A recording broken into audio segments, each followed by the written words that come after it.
télévision, tout ce qui est reportage, je pense que c'est le bon endroit pour toi.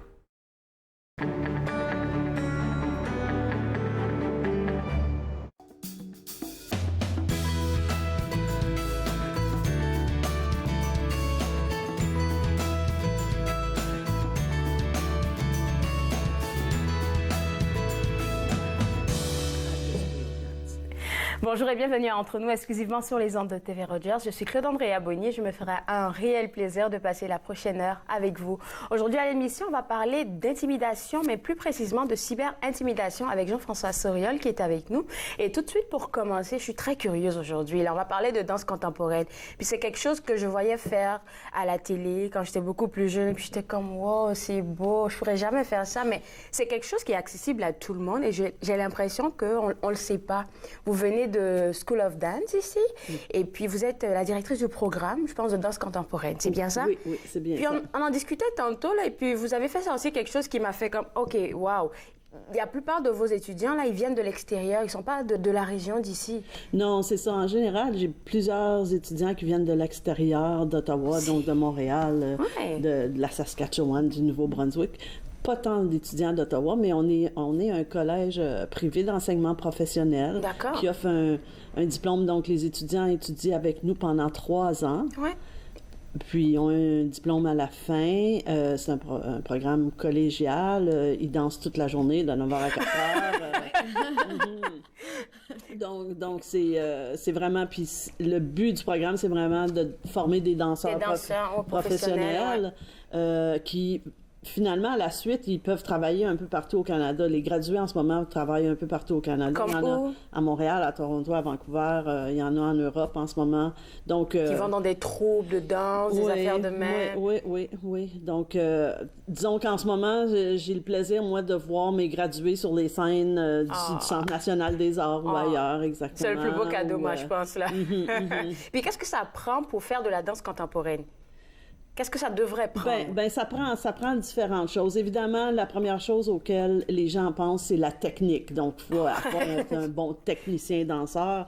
Mais souplesse aussi? Tu sais, la souplesse, tout ça. Mais c'est pas seulement ça. Dans le sens que il y a aussi la musicalité, le sens du mouvement, le sens des nuances du mouvement.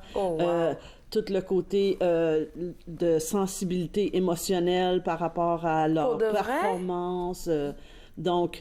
Donc, c'est pas juste une chose. Puis, quand on a les capacités physiques, évidemment, et toutes ces qualités-là, c'est on n'a pas besoin d'avoir commencé à danser à l'âge comme enfant, là. Oui, c'est ça. J'ai des gradués qui ont commencé à danser à l'âge de 15 ans, 16 ans, puis qui maintenant travaillent comme danseurs professionnels. Je pense que c'est un gros mythe.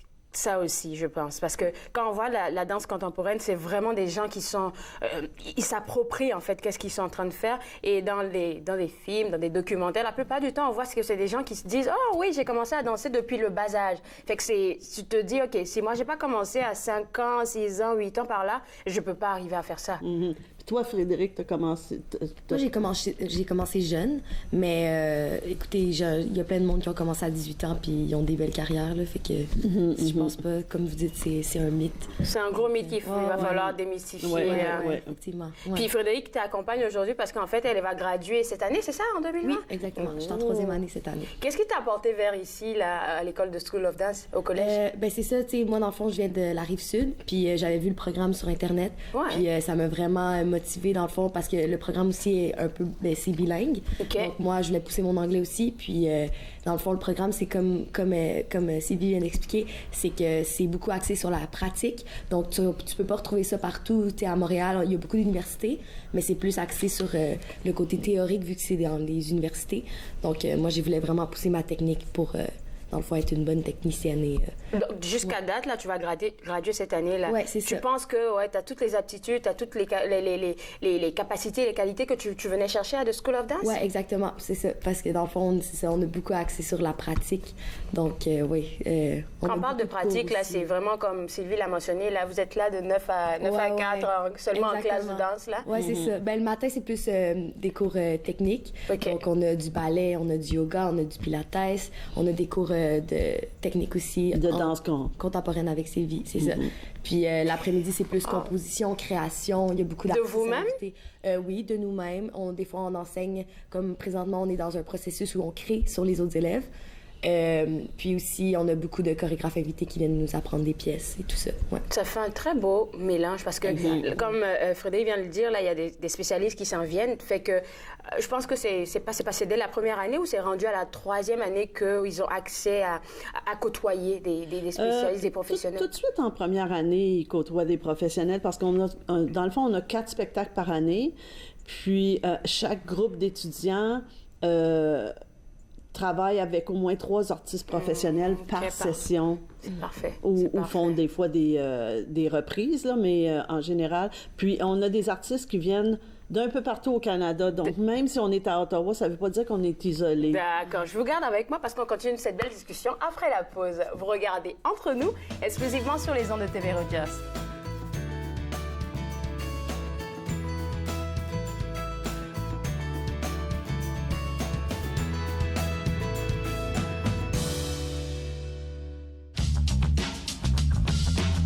Cette émission est présentée par Télé Élan. Vous êtes enfin aux commandes. Pour en savoir plus, visitez rogers.com.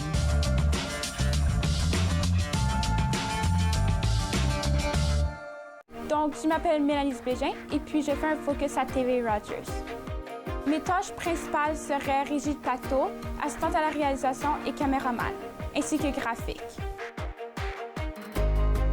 Donc, je trouve que tout le monde devrait passer à Rogers tant qu'à être invité ou bénévole, au moins d'essayer une fois parce que, en fait, tu apprends tellement de choses et des choses que tu ne croirais pas apprendre.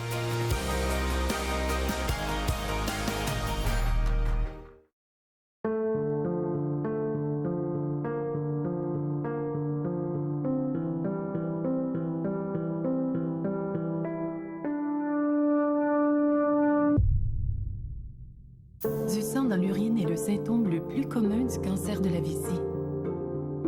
N'ignorez pas ce signe, pas même une seule fois.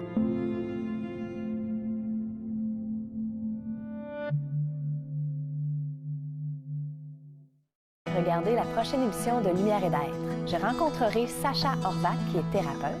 Elle vous fera découvrir comment allier votre côté masculin et féminin tout en restant vous-même. De Lumière et d'être, jeudi 20h30 sur TV Rogers.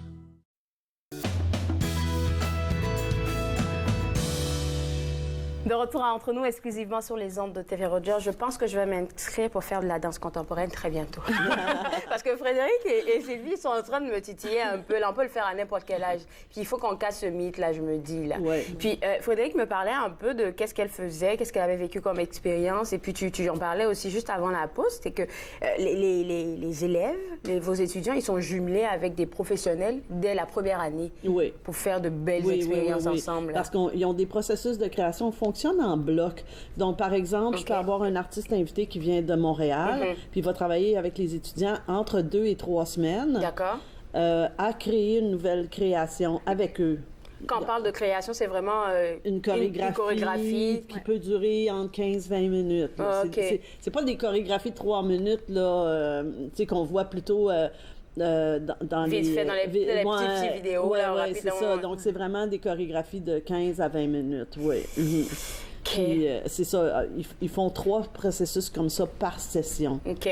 3 processus comme ça par session. Donc, finalement, tu te retrouves à faire donc 3, tu as 9, par exemple. Tu as eu 9 projets avec des... Comme c'est par session, en fait. Par session, c'est 3 années. 6 chorégraphies par année. Oh, c'est vrai. Désolée. Je suis mauvaise en calcul en plus.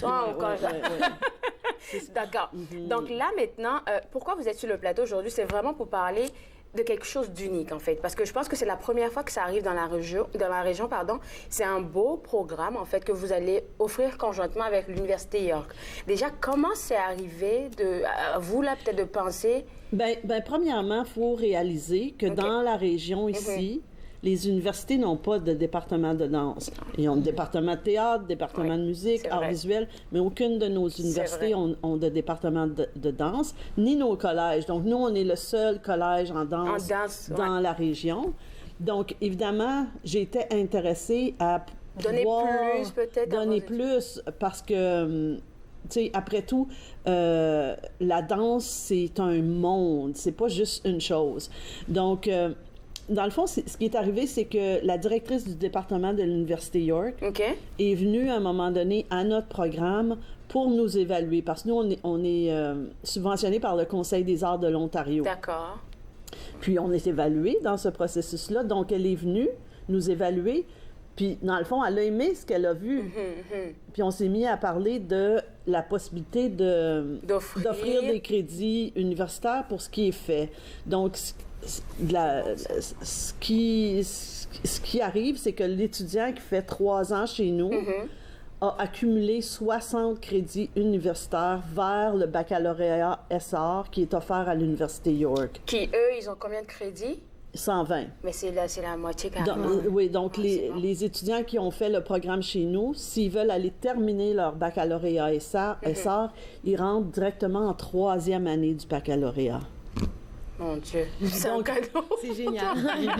Donc, c'est un peu comme le meilleur des deux mondes, parce que l'avantage d'un programme de type conservatoire, comme on a, c'est qu'ils dansent vraiment toute la journée. Ils deviennent vraiment des danseurs accomplis parce qu'il y a tellement de pratique. De pratique, oui, je comprends. Là, ouais. Puis, après ça, l'université, ils peuvent décider d'y aller tout de suite après.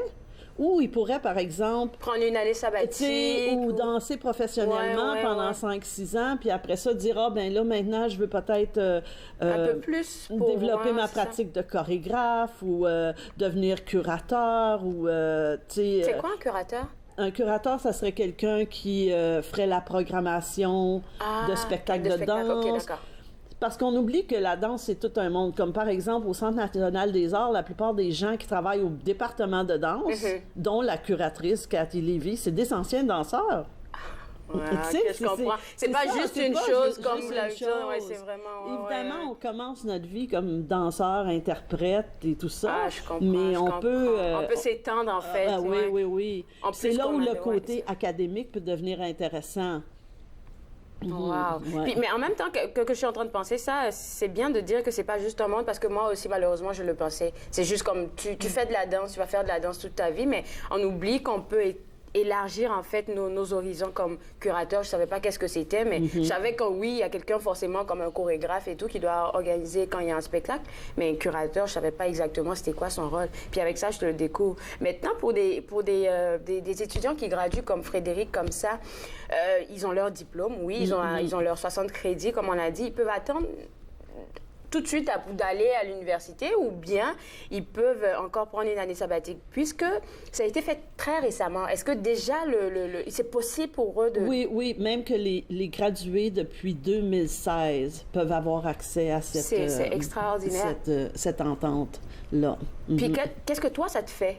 Tu étais contente tout à l'heure quand Sylvie donnait les détails. Je te voyais vraiment souriante, là. Mais qu'est-ce que toi, ça te fait? Parce que ça t'ouvre un peu, je me dis, les autres temps.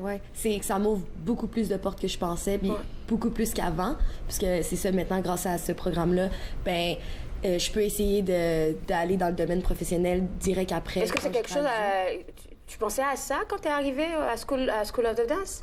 Dès le départ? D'aller professionnellement, oui. Est-ce que tu pensais, Oui, parce que c'est vraiment un programme d'études professionnelles, fait que je voulais vraiment après aller plus loin. Oui, exactement. Puis... fait que dans le fond, ça va me permettre aussi de pouvoir aller à l'Université de York par la suite, si jamais je veux continuer. Et puis surtout ton anglais, et puis tu as dit que tu voulais pratiquer ton anglais. Et c'est quelque chose qu'on voit déjà à l'écran, c'est toi qui t'étais en train de danser quelque part. J'arrive même pas à te voir parce que vous êtes toutes vêtues super bien, là. Ça, c'est quoi? On peut m'expliquer qu'est-ce que c'est? Ça, c'est une de mes chorégraphies. Ah, de toi, Sylvie? Oui. C'était à quelle occasion? C'était lors du spectacle de décembre. OK. Oui. Parce que vous faites des spectacles aussi que vous présentez au grand public? Oui. Donc, à chaque... on a 4 spectacles par année. 2 spectacles qui présentent les chorégraphies des étudiants, puis 2 spectacles qui présentent les chorégraphies des chorégraphes invités et aussi de moi, là. On s'entend. Il y a certains chorégraphes locaux, là. Donc, ça, c'est ça. À chaque année, il y a 4 spectacles. Donc, les étudiants sont vraiment dans la pratique. Ils vivent comme des danseurs vivent. C'est vraiment dommage je suis très contente que tu sois venue nous visiter ici à Ottawa pour être à The School of Dance, mais c'est vraiment dommage que des gens de la région... Je me dis peut-être qu'il n'y a pas assez de publicité. Et puis là, vous venez quand vous voulez pour vos spectacles et tout, là, sérieusement. Mais une des choses qui se passe, c'est qu'en ce moment, je pense qu'au niveau de la publicité, cette génération-là, sont difficiles à trouver. Parce que, tu sais, ils lisent pas les journaux. Ils s'intéressent même encore à autre chose. Donc, c'est les médias sociaux, puis ils choisissent vraiment ce qu'ils vont voir. Donc, tu sais, c'est du travail à essayer de les retrouver, puis les recruter, puis aussi de leur faire, tu sais, de faire comprendre qu'il y a tout on ne devient pas danseur juste en disant « Ah, je suis bonne ». C'est qu'il y a des choses à apprendre. Danser 6 heures par jour, c'est important, là, être en action 6 heures par jour pour atteindre vraiment ton potentiel maximum. Merci beaucoup, Sylvie. Et puis, je suis très contente d'entendre que même des étudiants qui ont gradué depuis 2016, ils ont la possibilité de rejoindre ce beau programme là, avec l'Université York. Félicitations encore à vous deux. Puis, moi, je te souhaite que du bonheur pour le reste de ta carrière. Puis on vous reçoit quand vous voulez. Merci. Merci encore à vous deux. Et puis voilà, maison, si vous voulez plus d'informations, je vous invite à visiter le www.schoolofthedance.ca. Après la pause, on parle d'intimidation avec Jean-François Soriol. Vous regardez Entre nous, exclusivement sur les ondes de TV Rogers. Merci beaucoup.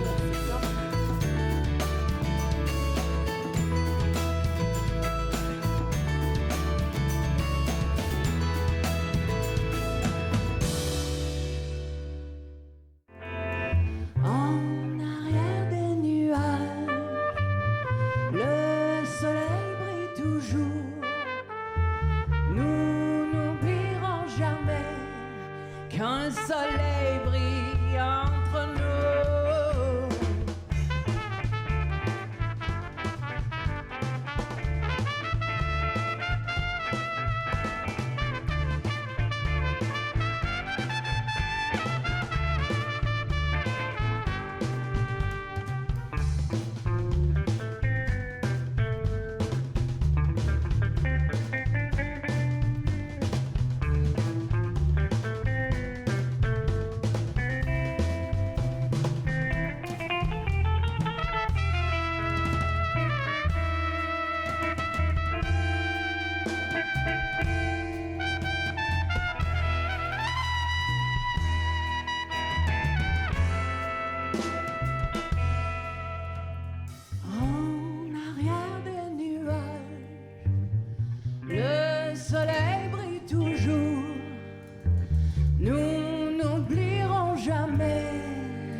De retour Entre nous, exclusivement sur les ondes de TV Rogers. On parle maintenant d'intimidation, de cyber-intimidation, mais je pense que ça commence par l'intimidation avant de devenir cyber-intimidation, là, dans le fond. Bonne année. Bonne année. C'est de se revoir encore. Je fais des ateliers dans les écoles depuis déjà 12-13 années sur la cybersécurité. Parce que toi, c'est vraiment ton domaine, expert en sécurité informatique. En sécurité informatique, mais disons qu'avec mes jeunes, puis parce que j'étais président du conseil des parents de mes jeunes lorsqu'ils étaient à l'école, j'ai commencé à... j'ai fait un petit atelier pour les parents, puis là, il y avait quelqu'un de l'école, du conseil qui était là, puis c'est devenu... C'était un besoin. Absolument. Mais il y a quelque chose que je remarque que... on parle de réponse à l'intimidation, mais on voit l'intimidation comme le résultat d'un apprentissage. Parce que lorsque je parle à des jeunes, je leur demande toujours, lorsqu'un enfant sort du ventre de sa mère, est-ce qu'un enfant sait comment intimider quelqu'un? Tout le monde me regarde et dit, ben non. Non. Donc, si c'est pas atavique, si ça vient pas lorsque tu es né, c'est appris. Les jeunes me disent, ben non, on n'apprend pas comment intimider. Tout à fait, on apprend comment intimider. Moi, j'ai reçu une douche froide là quand tu me l'as annoncé. Je vais en parler parce que il faut éliminer de l'intimidation, du premier geste d'intimidation, ce mépris qu'on a. Parce que en tant qu'adulte, lorsqu'on voit des gestes d'intimidation, notre réaction, c'est de se fâcher aussi. De se fâcher, puis il faut changer il faut s'occuper de cet élément qui dérange. Ouais. Mais ce qu'il faut comprendre, c'est que l'intimidation, c'est un geste qui est appris à cause du premier besoin qui frappe les jeunes lorsqu'ils arrivent à l'école, le besoin d'appartenance. Ouais. Si on regarde les échelles de Maslow, le besoin d'appartenance, c'est vraiment le premier besoin que les jeunes... C'est leur job de développer des façons d'appartenir. Premièrement, de décider à qui je vais appartenir, de se frayer un chemin parmi. Puis... C'est vrai qu'à l'âge où est-ce que tu dis qu'ils vont au collège, là, dans la pyramide de Maslow... Mais c'est rendu au primaire. C'est au primaire. Est-ce que je vais être ami avec les filles populaires, avec les gars qui sont bons d'un sport, ou avec les nerds? Et si je décide... Absolument. Si je décide d'être quelqu'un qui va être un gars qui est bon d'un sport, je vais m'associer au groupe de jeunes garçons qui sont bons dans les sports. Bien, ça vient avec toute une psychologie.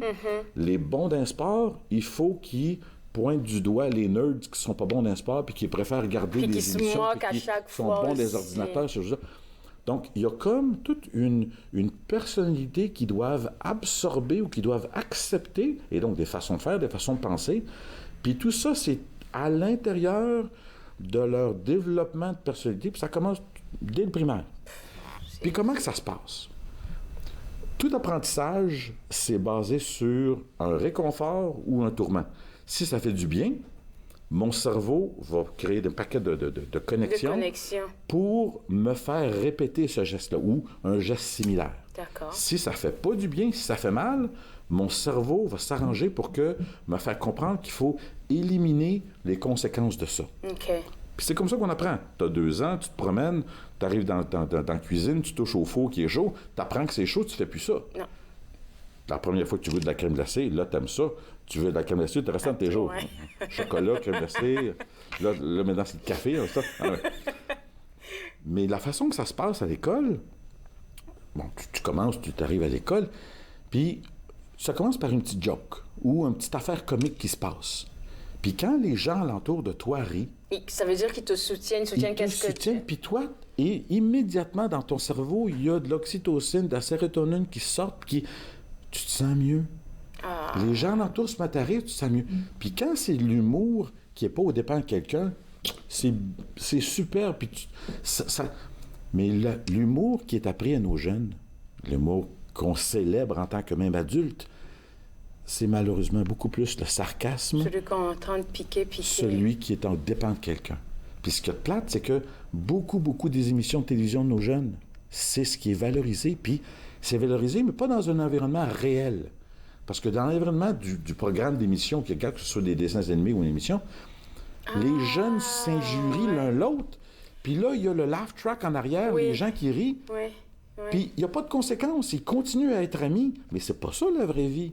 Si je suis méchant avec toi, que ce soit online, il va y avoir une séquelle, notre relation ne sera plus pareille. C'est vrai. Mais les séries jeunesse, là, oui, ils font reçoivent tout ce qu'ils disent, I'm just kidding, puis là, il n'y a plus de problème. Mais c'est pas ça la vraie vie. Puis on n'a pas l'air de trouver ça si grave que ça, de laisser les jeunes regarder, parce que... Je dois t'avouer que un des reportages que j'avais regardé sur les conséquences de regarder, puis j'ai pas de la différence entre regarder Caillou, on s'entend, regarder Caillou ou regarder SpongeBob. SpongeBob SquarePants. Et à l'issue d'une émission de 30 minutes, dans l'étude qu'ils ont fait, puis les capacités de concentration d'un jeune, après 30 minutes d'écouter Caillou ou d'écouter n'importe quel jeune, là, pas seulement des jeunes qui ont des déficits d'attention ou quoi que ce soit, n'importe quel jeune, en moyenne, un jeune qui sort d'une émission de SpongeBob, pendant la première heure après ça, leur capacité de se concentrer, c'est comme s'ils avaient le déficit d'attention. Parce que ça va tellement vite que... Alors que Caillou, c'est un peu plus lent. Donc, ce que ça veut dire, c'est qu'on les élève dans ce monde-là, puis eux, ils ont besoin de se développer des façons de faire. Donc, l'humour commence, puis là, à un moment donné, quand l'humour est au dépend de quelqu'un, probablement, tu dois choisir... Tout ça se fait de façon organique. Tu dois choisir le bouc émissaire de ta joke. Puis là, ça se fait organiquement. Puis là, quand c'est au dépend de quelqu'un, tout le monde, on est habilité, on est éduqué à aimer ce type d'humour-là, parce que dans toutes nos émissions, là, le monde rit encore plus, c'est encore mieux, t'apprends, wow! Quand c'est au dépens de quelqu'un, les gens rient encore plus, je me sens encore mieux, je suis bon, donc, on se sent bien à faire ça et on grandit, malheureusement, oh mon Dieu. Jusqu'à ce que quelqu'un puisse devenir le four chaud du petit jeune de 2 ans pour apprendre que ça, c'est pas correct. Mais pensons-y, là. Okay. S'il y a 15 personnes qui rient, donc qui supportent cet événement-là, ils le font souvent inconsciemment, puis il y a quelqu'un qui sort et qui dit « Mais c'est donc bien méchant ce que tu as fait là. » Si la chaleur du four, donc le moment où tu te fais rappeler à l'ordre, si ce four-là n'est pas assez chaud, si le tourment, si la réponse de ces donc bien niaiseux est éliminé parce que le monde continue à rire, ben l'événement, c'est donc bien niaiseux ce que tu as fait, n'a pas l'impact nécessaire. Donc, il faut trouver une façon... Qu'est-ce que je voulais te demander? Parce que là, si je le dis... Il faut trouver une façon pour permettre aux jeunes de pouvoir témoigner de ça sans être les boucs émissaires après, parce que c'est toujours ça que les jeunes me disent. Si je témoigne contre ça, c'est moi qui vais faire c'est moi, non, mais oui, c'est clair. Les jeunes sont tous au courant de toutes ces choses-là. Mais il faut leur trouver une façon de pouvoir aller parler de ces choses-là sans pouvoir mousser cet effet-là, mais de pouvoir permettre aux adultes de non seulement pas voir la personne qui a posé le geste comme étant méprisable, mais plutôt une opportunité d'éducation. Puis dans l'Ontario, notre loi 13, c'est dans la loi. Le premier contact doit être éducatif et non punitif. Mais il faut qu'on l'intègre dans notre façon de penser en tant que parent aussi, en tant qu'éducateur. Le petit Jacob qui a fait le problème, il ne faut pas le frapper trop. D'accord. Je pense que tu as des stratégies pour ça, là. On va en parler après la pause, c'est bon? OK, on se revoit juste après la pause. Vous regardez Entre nous exclusivement sur les ondes de TV Rogers.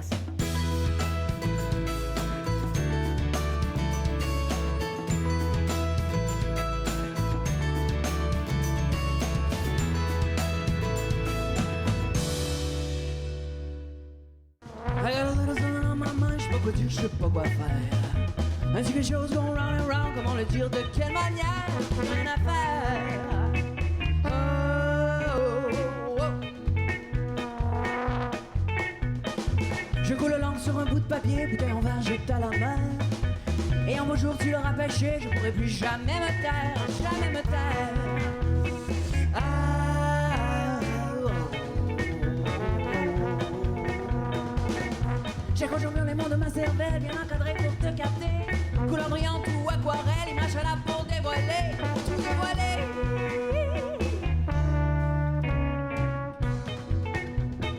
Attention les singes, ouvre la bouche, laisse-les voler. Ces mots qui coûtent emprisonnés, c'est à leur tour de raconter des vérités compliquées. Oh!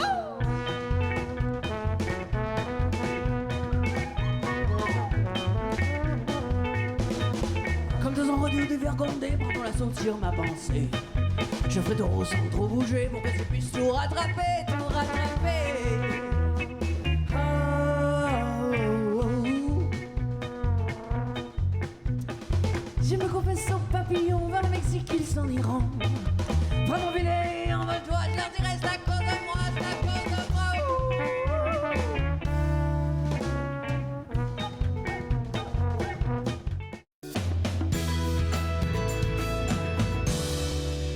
De retour à Entre nous exclusivement sur les ondes de TV Rogers, on parle de cyber-intimidation qui commence tout d'abord par l'intimidation. Et puis là, tu me disais que c'était un geste appris.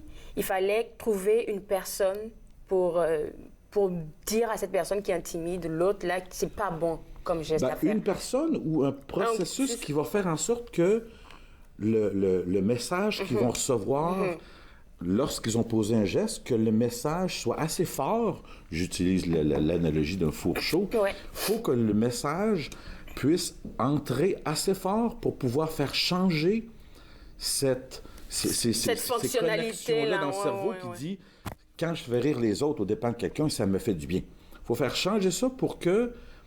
Un petit peu, lorsque je parle aux jeunes, j'utilise une analogie de mon jeune temps. Quand j'étais jeune, si on voyait quelqu'un qui avait le syndrome de Down, c'était tout à fait acceptable. C'est horrible. C'est acceptable de dire, tout le monde le faisait, regarde le mongol, regarde le retard. C'est comme ça qu'on parlait, là. C'est vrai. Mais quand puis je l'utilise, puis je m'excuse de l'avoir dit, là, mais je sais qu'aujourd'hui, lorsque ce mot-là ou cette expression-là, il y a un feeling c'est dégoûtant d'entendre ça. Ouais. Ben, il faut qu'exactement le même processus survienne dans l'être complet pour que ça devienne plus quelque chose de recherché comme façon de faire rire les autres pour m'en monter, mais que je sais maintenant que c'est pas bien. Ah, c'est pas bien, puis c'est dégoûtant. C'est dégoûtant. Mais il y a un moyen. Donc, pour le faire, puis j'utilise souvent le sexting comme moyen pour amener ça, parce que dans toutes les écoles secondaires, c'est souvent ça. Il y a toujours une gang de gars, là, dans le fond, là, qui parlent. Là. J'ai 200 jeunes, il y a toujours une petite gang de gars, dans le fond, là. Lorsque je parle de sexting puis d'échange de photos, ils commencent à ricaner. Puis je sais que ça s'en vient. Ça fait 400 ateliers que je donne dans les écoles. Je sais que ça s'en vient. Là, je commence. Puis là, j'arrête de parler un petit peu, là, parce qu'il faut qu'il y ait un petit peu d'inconfort qui soit créé. Oh, qu'est-ce qui se passe? Okay. Puis là, c'est pas moi qui les pointe, mais le groupe au complet commence à se sentir un petit peu inconfortable du fait que les autres continuent à ricaner. Donc, il n'y a pas nécessairement le retour, puis le regard vers eux, puis... Mais le silence. Puis là, la pression monte. Puis là, je commence. Sans les points de vue, c'est comique comment il y en a qui trouvent ça comique. C'est spécial, hein? Sans pointer quelqu'un. C'est ça. Puis là, je commence, puis là, je dis... Regarde, moi, j'ai 2 sœurs. Imagine si c'était la photo de ma sœur qui est arrivée sur mon téléphone. Je la partagerais-tu? Ben non. Ouais. Ben tu reçois des photos, c'est une sœur de quelqu'un. Puis toi, tu décides de la partager. Really? Ouais. Puis si c'était ta blonde, qu'est-ce que tu ferais? Puis tu sais que ton chum, il a partagé la photo de ta blonde. Qu'est-ce que tu fais, toi? Tu te fâché, hein? Ben oui. Ouais. Donc, mais c'est de se mettre dans la peau. C'est sûr que le sexting, c'est précis. Puis l'intimidation, ça peut être beaucoup moins imbu de toutes ces choses-là. Ça peut être très, très simple. Mais le but est, puis même dans des échanges là, sur Facebook ou sur TikTok ou sur Instagram, d'être capable d'avoir l'attitude que si on se met en groupe, si on se met 2, 3, 4, 5 ensemble... Ça peut changer quelque chose. Et là, le processus, puis les jeunes le disent, si je m'en vais en gang pour aller voir la direction pour témoigner d'un geste d'intimidation, les possibles représailles contre l'individu qui aurait été témoigné ne sont plus disponibles parce que... On est toute une gang, là, oui, c'est ça. Puis c'est ça le but, parce que il faut donner assez de pouvoir, assez de pesanteur à ce geste-là pour que ça ait un impact sur le jeune. Mais encore là, la réponse, c'est les adultes qui vont répondre. La réponse doit être éducative la première fois. Mais éducative, puis ce que je préconise, il faut laisser aux jeunes la chance d'identifier quel va être son geste réparateur. Pas des excuses, réparateur. C'est bon. Puis lorsque j'ai compris ça, lorsque j'ai amené ça dans certaines discussions, la responsabilité envers la réparation de cette relation-là. Puis la réparation doit avoir la même teneur que le geste. Donc, si le geste est envers plein de jeunes, il faut que la réparation se fasse. Ait cet impact-là aussi. OK, donc ça, c'est un exemple, par exemple. Donc, online, il faut que la réparation se fasse. Le commentaire que j'ai fait hier était méchant, je m'excuse, Mais il faut l'amener, cette chose-là. Donc, il y a tout un environnement de... Donc, ça fait 2 exemples que tu viens de donner, par exemple. Comme ça se fait devant la personne qui a été intimidée. Ça donne une leçon à celui qui intimide habituellement, de voir que... Puis si toi, tu te poses comme étant le garant de cette approche-là, ben, il va en avoir des gens qui vont s'entourer de toi. Parce que de toute façon, même tous ceux qui rient souvent en alentour pour te soutenir, là, ils sont pas souvent d'accord avec toi. C'est juste parce qu'ils ont peur de se faire intimider à l'après, donc ils rient Exactement. Aussi. Puis c'est un engrenage. Tu rentres là-dedans, puis c'est tout à fait organique. C'est pas aujourd'hui, je vais commencer à intimider quelqu'un. C'est tout à fait organique, mais... Puis ce qu'on remarque souvent, en étant un adulte moi-même, que les expériences d'intimidation que tu as vécues, ça porte des séquelles dans le monde adulte. Okay. Mais les stratégies que tu utilisais quand tu étais jeune pour dénigrer un autre, pour te remonter, dans le monde adulte, c'est pas permis, ces choses-là. Non. Alors, quand tu parles de monde adulte, là, il va nous rester, je pense, 45 secondes. Là, Quels seraient, toi, tes 2-3 petits mots à l'endroit des parents? Parce qu'eux aussi, ils ont leurs responsabilités. Hein. On a des vies très rapides. On a des vies où c'est que notre jeune, premièrement, lorsqu'il vient nous voir, ça fait déjà 10 fois qu'il en a parlé à des amis ou qu'il en a parlé online, il faut répondre immédiatement. Il faut répondre. Puis souvent, la réponse qu'on a, c'est « il faut que je règle ça, j'ai 5 minutes ». Mais non, ça prend toujours du temps. On lâche notre pratique de yoga, on lâche notre ligue de poule pour le soir, puis on passe du temps avec notre jeune. Passer du temps avec ces jeunes, c'est là où on les célèbre, là où ils sont bons, puis c'est là qu'on peut passer, puis ils recherchent notre planète. Merci beaucoup, Jean-François, d'avoir partagé ça avec nous. Puis si vous voulez plus d'informations, visitez son site web. On se voit juste après la pause. Vous regardez Entre nous, exclusivement sur les ondes de TV Rogers.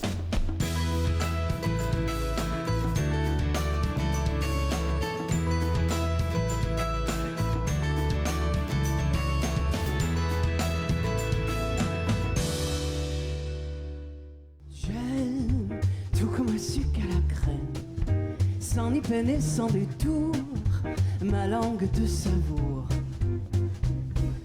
Ne me retiens pas de ces doux moments de soie. Te déguster, toi, ma bouche est tendre qui fait fondre mon émoi. J'aime prendre mon sucre à la crème, avec un café ou même tout nu sur mon haleine.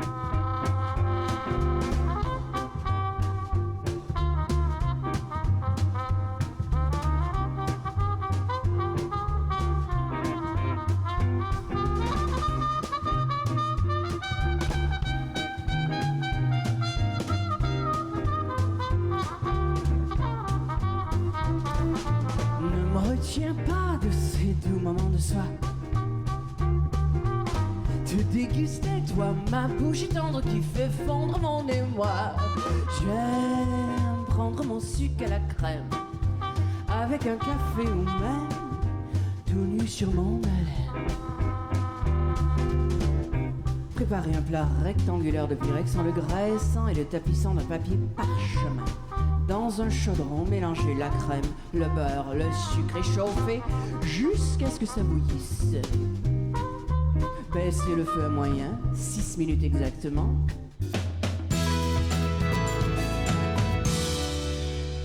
De retour à Entre nous, exclusivement sur les ondes de TV Rogers. Je suis maintenant avec le rédacteur en chef du Chaînon, qui est, si je ne me trompe pas, la dernière revue franco-ontarienne grand public. C'est exact. Bonjour, Claude Andrea. Oh my God. Vous faites du beau travail parce que rester encore dans cette lancée-là, ça demande beaucoup, hein, quelque part. C'est très difficile. C'est de plus en plus difficile pour les organismes franco-ontariens, mais je dirais pour l'ensemble de la communauté francophone au Canada, toutes les communautés en situation minoritaire, de continuer à se battre pour faire valoir leurs droits et s'assurer que leur culture continue à exister. Donc, dans ce cas-ci, on parle d'histoire, de patrimoine, de généalogie, de tout ce qui définit l'identité francophone au Canada et en particulier en Ontario. Et on le fait donc à travers cette belle revue que j'ai le plaisir de présenter diriger, avec de belles couleurs pour cette nouvelle édition. Et je veux juste qu'on mentionne, comme vous l'avez mentionné tantôt, c'est un projet du REPFO, le Chaînon. Et puis là, comme vous avez mentionné, ça traite de patrimoine, de culture française, on va dire, d'histoire même française. Oui. Puis plein d'affaires, ça ne s'arrête pas ça à l'art, on va juste à la généalogie aussi. Hein? Exact. Plusieurs thèmes. Donc le RPFO, c'est le réseau du patrimoine franco-ontarien qui existe depuis déjà très longtemps. On en parlera un petit peu. Donc oui, cette revue-là se veut surtout historique, je dirais. Donc c'est un média qui va essayer d'approfondir un petit peu plus certaines questions qui touchent à notre culture et à nos communautés pour aller au-delà de ce qu'on peut trouver dans Internet ou dans les médias sociaux, qui est de la lecture facile.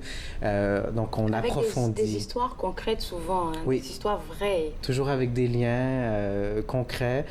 Tous nos auteurs sont bénévoles. En fait, la grande majorité de l'équipe est bénévole, les auteurs, les réviseurs. Et c'est donc, quand on demande à ces contributeurs de nous soumettre des articles, c'est parce qu'ils veulent le faire parce que ça va les chercher personnellement. Ils ont quelque chose à partager. Ça leur tient à cœur, en fait, dans le fond. Là. Puis moi, je suis bien curieuse de savoir comment...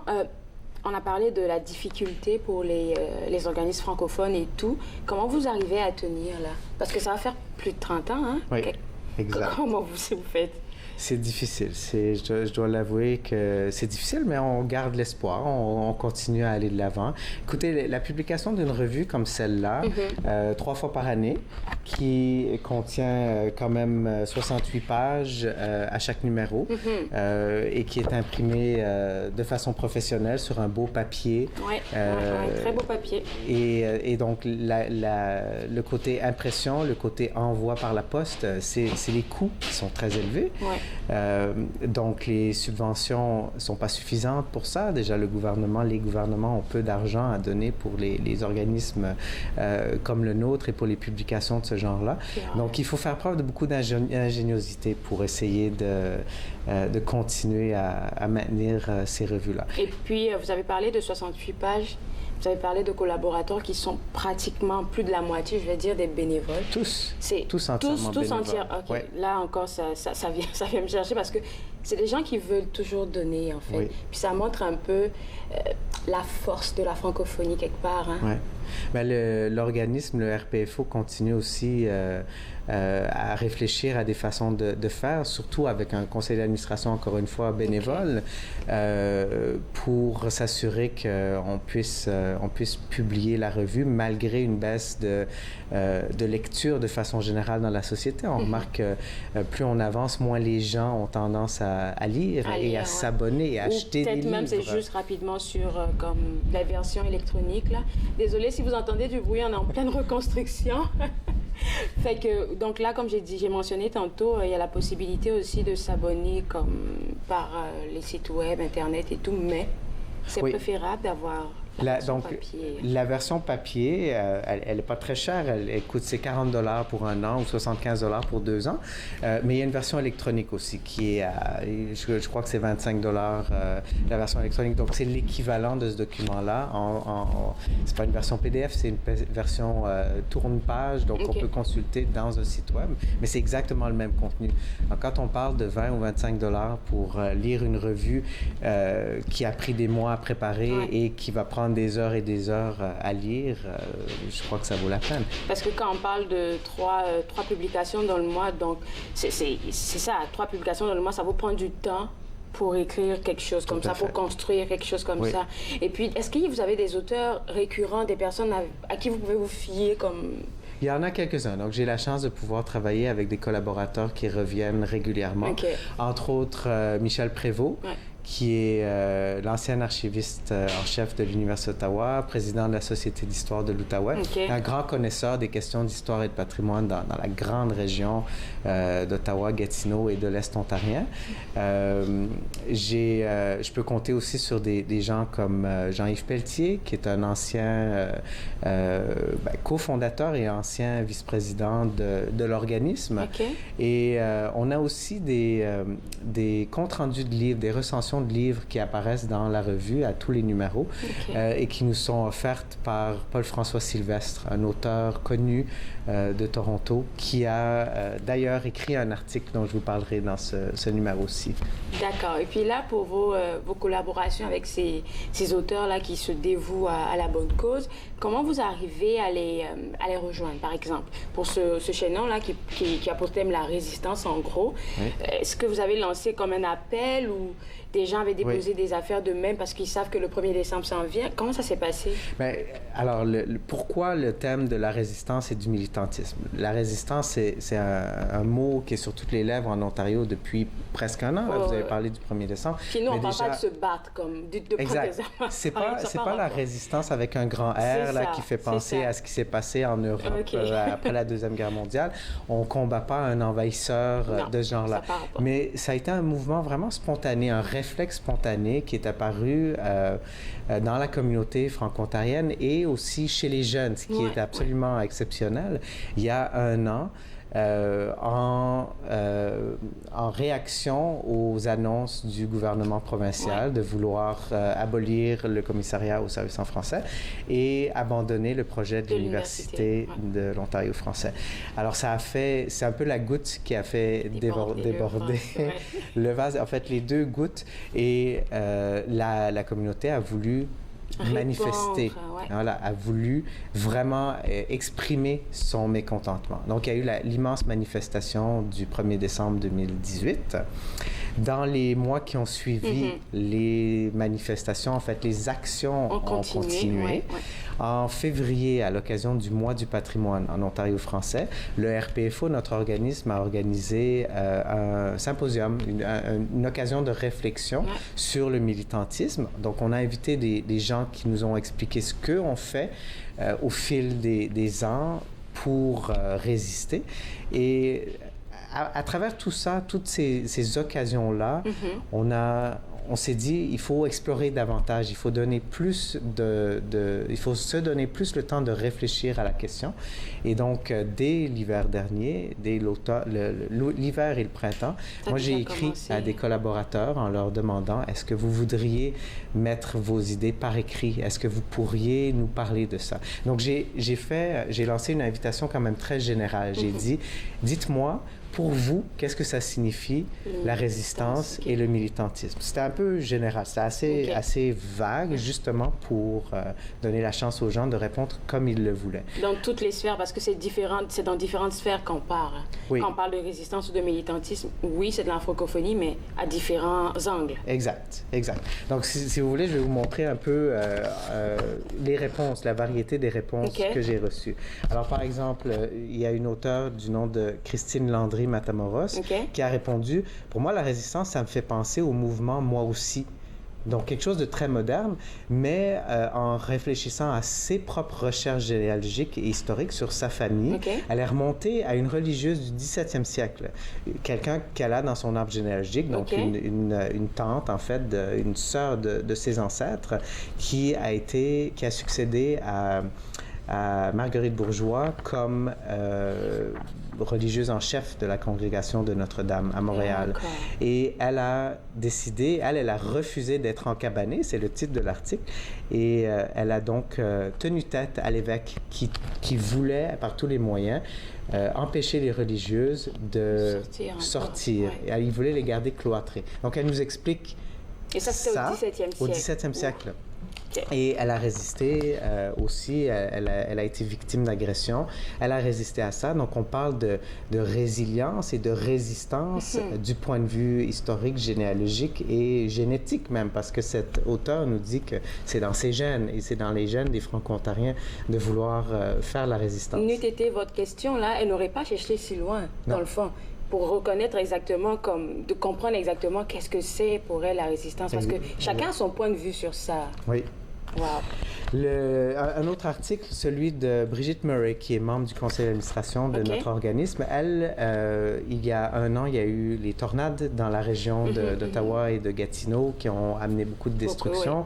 Il y a des gens qui ont été relocalisés à l'Arena, enfin, je ne sais plus si c'est l'Arena, un centre Arthur Guertin. Et elle s'est posé la question, qui est Arthur Guertin? Donc, elle faisait déjà des recherches sur ce père Guertin.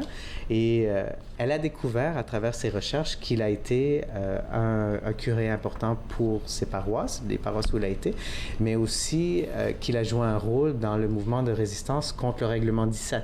Donc là, ça nous amène 2 siècles plus tard, au début du 20e siècle, le règlement 17, notoire parce qu'il empêchait l'enseignement en français en Ontario au-delà de la première année du primaire à l'école. Et donc, ça a empêché la transmission de la langue française à toute une génération de francophones, d'Ontariens. Et on voit qu'à travers des actions comme celle-là, mais on perd de notre culture, on perd de la capacité de parler notre langue. Et puis là, il y a aussi, on parle de la résistance, oui, mais il y a aussi la célébration des 30 ans du Roquefort, que je ne connaissais pas. Je pense qu'on va aller à la pause, comme ça on va garder le monde avec nous, parce que juste après, dès qu'on revient, on va parler du Roquefort, des 30 ans du Roquefort et de ce terme de résistance. Là, restez avec moi, vous regardez Entre nous, exclusivement sur les ondes de TV Rogers.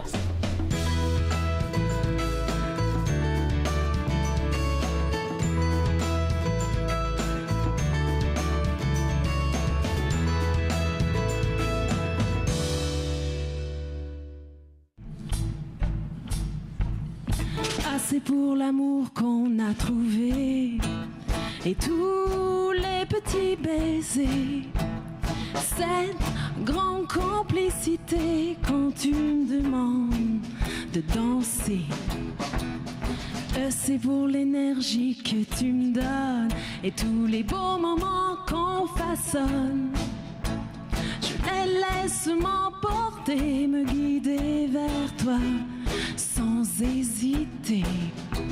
Et c'est pour imaginer ma vie à tes côtés, chasser l'ennui, les désirs inassouvis, laisser l'amour nous envahir.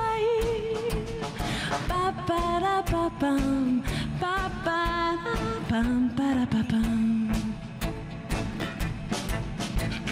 J'y suis pour jouir de ta présence, franchir les kilomètres de l'absence et vivre chaque lever du soleil comme une magie qui émerveille.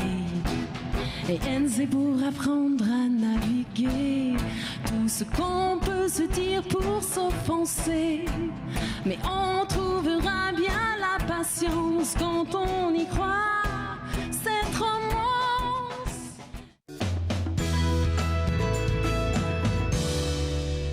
De retour Entre nous, exclusivement sur les ondes de TV Rogers, le nouveau chaînon, le nouveau numéro du magazine Chaînon avec pour thème la résistance, c'est ce dont on parle maintenant avec le rédacteur en chef Sami Khalid. Et là, on mentionnait un peu les différents articles qui se trouvaient à l'intérieur. Hein? Voilà, oui. On voulait parler du 30e anniversaire du ROPFO. Donc, ça s'inscrit dans le thème du militantisme, résistance et militantisme, parce que les organismes franco-ontariens qui arrivent à survivre aussi longtemps et à continuer de faire valoir les droits de la communauté, je dirais pas qu'ils sont rares, mais ils ont la vie dure quand même. Mais le ROPFO, moi, je sais pas qu'est-ce que c'est. Alors, le ROPFO, c'est le regroupement des organismes du patrimoine franco-ontarien. C'était un regroupement d'organismes et de spécialistes du patrimoine, de centres d'archives, de musées, de bibliothèques et de personnes qui ont une spécialité dans le domaine du patrimoine, de l'archéologie, de la restauration, etc., etc. Donc, il y a 30 ans cette année, donc on revient à 1989, l'idée est née de la part de Sœur Huguette Parent et de Jean-Yves Pelletier, entre autres, et aussi Gaétan Gervais, qui est un professeur franco-ontarien, malheureusement décédé l'année dernière, mais qui a beaucoup marqué l'histoire franco-ontarienne. Donc, ces gens-là se sont dit, on a besoin de trouver une façon de se réunir et de discuter de patrimoine. Qu'est-ce qu'il advient de tous nos bâtiments, de nos églises qui font l'histoire. Qui font l'histoire, mais qui sont un peu maltraités avec le temps. Et plus au-delà de ça aussi, qu'est-ce qu'il advient de notre patrimoine vivant, de notre culture, donc. Et le ROPFO a existé pendant plusieurs années, parallèlement avec la Société franco-ontarienne d'histoire et de généalogie, qui a bien sûr des affinités avec le ROPFO, mais qui était plus centré sur les activités des historiens, des généalogistes amateurs, donc ceux qui, comme vous et moi, aiment faire de la recherche et découvrir les origines de notre famille, etc. En 2011, les deux organismes ont fusionné et ont donné naissance au RPFO, au réseau actuel, Réseau du patrimoine franco-ontarien. OK, ça fait une belle histoire. Et puis, il faut mentionner aussi, j'aimerais vraiment qu'on en parle, vous parlez aussi du commissariat au service en français dans la revue. Et je veux qu'on en parle parce que, oui, vous en parlez d'une manière, oui, vous approchez la chose d'une manière. Et je mentionnais tantôt qu'on avait reçu M. Joulin il y a 2 semaines. Puis eux aussi, c'était en train de travailler sur la modernisation de la loi. Parce que... Oui, effectivement, le congrès de l'AFO qui a eu lieu cette fin de semaine à Sudbury a donné lieu à un communiqué hier au sujet de l'avenir de la francophonie en Ontario au niveau de la loi. Pour cette édition de la revue Le Chaînon, j'ai invité Nathalie Desrosiers, qui était députée au provincial, à nous parler de son projet de loi. Elle a déposé en juin. Voilà, avant de quitter, elle a déposé un projet de loi sur les services en français et qui traite donc de l'avenir du commissariat aux services en français. Vous savez qu'il y a 1 an, comme on en a parlé, ça a été un peu une nouvelle désastreuse pour les francophones d'apprendre... Concernant surtout l'indépendance même, et l'indépendance surtout. Alors, le gouvernement s'est un peu ravisé depuis, mais on n'a pas l'impression encore que les services en français à travers la province sont bien défendus. Et Mme Desrosiers explique bien dans son article qu'elle veut mettre l'accent sur l'offre active, sur une notion d'accessibilité à tous les francophones en Ontario, peu importe où ils sont, ce qui est une idée quand même très intéressante. Très ingénieuse, on va Voilà. le dire, très ingénieuse. Et puis, moi, j'aimerais qu'on mentionne au moins, parce qu'il va nous laisser 1 minute 30, là, que c'est pas juste une revue dans le fond. Hein. C'est comme un outil, je dirais, quelque chose qui peut rester dans notre bibliothèque, parce que c'est des affaires qui nous suivent comme continuellement. Exact, c'est ça. Moi, je vois ça comme, comme vous dites, une bibliothèque. C'est un outil qui se construit, qui est très utile dans les écoles. On voudrait que toutes les écoles francophones en Ontario puissent avoir accès à ce document-là. Comme outil pédagogique, mais ça peut être aussi intéressant dans les foyers, dans les centres communautaires, dans les centres de toutes sortes pour que les francophones se reconnaissent à travers cette revue-là.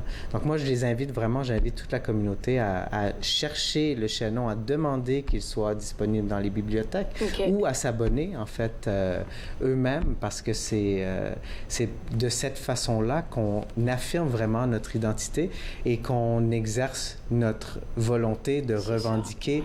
Et donc, c'est un acte de résistance et de militantisme que de lire en français, que de parler. Ce ne sont pas les plateaux lourds ou le rythme rapide qui rendent la tâche difficile. Ce n'est pas le rythme effréné des demandes des clients. Ce n'est pas le patron qui vous demande de travailler un autre quart de travail à cause d'une collègue malade.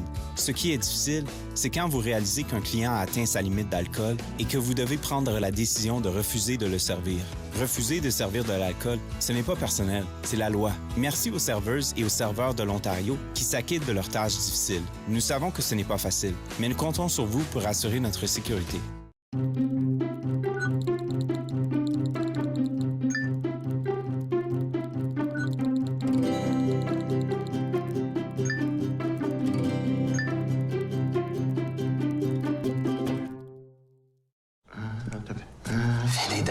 Non, la fée des pilules. La fée des pilules, ça existe, ça. Oui, puis t'en as clairement besoin d'une. C'est quoi, ça? C'était pour mon mal de dos. Ben, il a l'air allé mieux, ce dos-là. Ouais. Et si on se débarrassait de tous ces dangereux médicaments? Hey! Pense à nos amis les poissons. Faut que j'y aille. J'ai déposé ça à la pharmacie, mais je veux pas avoir à revenir ici. La fée des pilules n'existe pas. Rapportez vos médicaments à la pharmacie. Une clôture à neige qui s'en va comme ça. Et Le peintre des 4 saisons, samedi 13h30 sur TV Rogers. De retour entre nous exclusivement sur les ondes de TV Rogers. Si vous êtes intéressé par pur hasard par tout ce dont on a parlé avec Mme Desrosiers qui vient du collège du School of Dance, si vous êtes intéressé par ce programme et par ce nouveau programme, je devrais dire très intéressant qui s'en vient avec l'Université York, je vous invite tout simplement à visiter le www.schoolofdance.ca pour avoir plus de renseignements et pourquoi pas aller vous inscrire pour ce nouveau programme-là qu'ils ont fait juste pour vous. Alors, moi, je voudrais vous demander si vous êtes intéressé à faire quelque chose ce week-end, que vous n'avez rien prévu. C'est prévu qu'aujourd'hui, la patinoire du Calan Rideau soit ouverte. Je ne sais pas encore qu'est-ce qui s'en vient. Je n'ai pas encore super vérifié ce matin. Jusqu'à date, c'est accessible à tout le monde, mais vous devez toutefois visiter le ncc-ccn.ca pour avoir plus de renseignements, pour savoir si vous pouvez vous rendre sur la patinoire du Canal Rideau. Je me suis fait le plaisir de passer 7 heures avec vous. C'était un plaisir. Je vous souhaite un excellent week-end. Et lundi, quand on revient, on va rencontrer la nouvelle directrice du RGA, Mme Bernadette Sarrazin, avec elle, on va parler des prochains défis de son nouveau mandat. On va aussi parler avec Monique Gibbons du Conseil sur le vieillissement à Ottawa. Il y a toujours des conférences qui s'en viennent avec eux. Elle nous en donnera plus de détails. Et finalement, Clarka Zeman de Statistique Canada nous dévoilera tous les détails sur les indicateurs de l'éducation au Canada. On se voit lundi. Au revoir.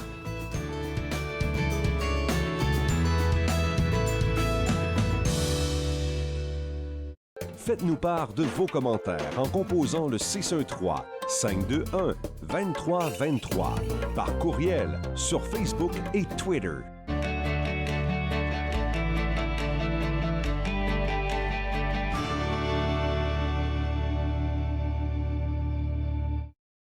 Moi, je m'appelle Alexandre Belki et je travaille comme bénévole. Et moi, je préfère faire le CG, autre que des caméras ou les autres affaires. La raison que j'ai choisi d'être un bénévole à Rogers, c'était plus pour mon futur. Donc, comme j'ai dit, j'aimerais aller travailler avec téléproduction ou même des films. Puis, je pense que TV Rogers, c'est la plus bonne idée. C'est une bonne idée pour l'expérience. Nous sommes la génération qui avait tout, qui a révolutionné la musique, qui savait comment gagner. Et nous savions célébrer. Nous nous sommes unis pour lutter contre la faim chez les enfants. Nous nous sommes unis pour les protéger. Et dans ce monde dangereux, nous devons continuer de les sauver. Même lorsque nous ne serons plus là, en incluant l'UNICEF dans notre testament, nous deviendrons la génération qui a laissé en héritage un monde meilleur. Visitez le unicefleg.ca.